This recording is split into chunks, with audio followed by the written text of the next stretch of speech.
So I'm back up here. I'm actually going to refutate, and I'm going to tell you guys why that euthanasia should not be legalized, kind of like my final statements.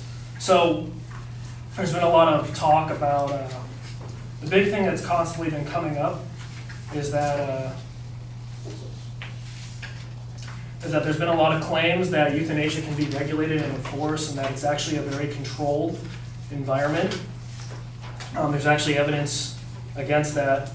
It says in an article by care.org, it says that euthanasia has been around since it's been around since 1990, and in the Netherlands, around 1,000 patients were killed without their request, and those were without any kind of regulative or without going through protocol. Which I have another example from the physician-assisted suicide article by Louis Sander, who said a task force of Oregon produced a guidebook for healthcare providers implementing the Oregon Death with Dignity Act, but other observers question where proposed guidelines have been and can ever be effective. It also remains far from clear that any array of regulation can adequately function to oversee this practice and protect the vulnerable. And as a Dutch experience with physician-assisted suicide, euthanasia seems to indicate.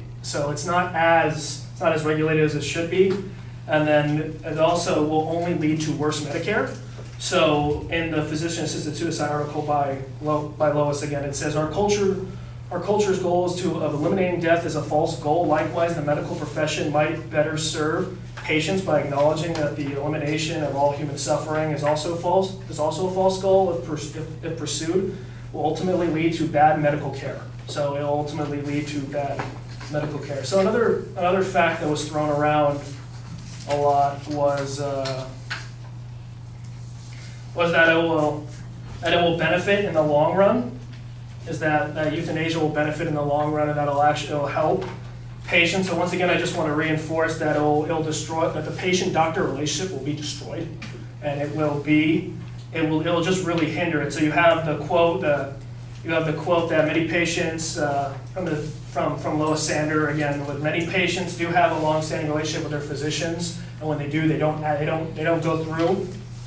But if they don't have that relationship, then they usually do go through with it, and that they aren't very trustworthy. And then again, with the license to kill quote, at the presence, when they're faced, the medical students are taught not to go against, not to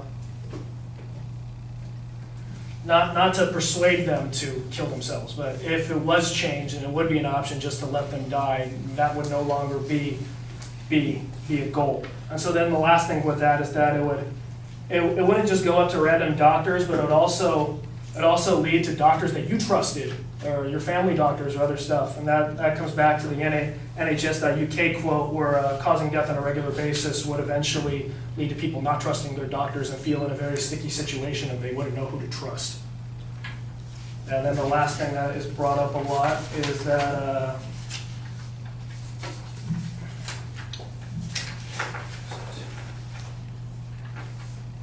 the last thing that's brought up a lot is that euthanasia is the best way to end terminally ill. So I just want to reiterate again, it's a fallacy. Using it as a fallacy with current medical research, with current medical pain relief and everything, it's not as needed.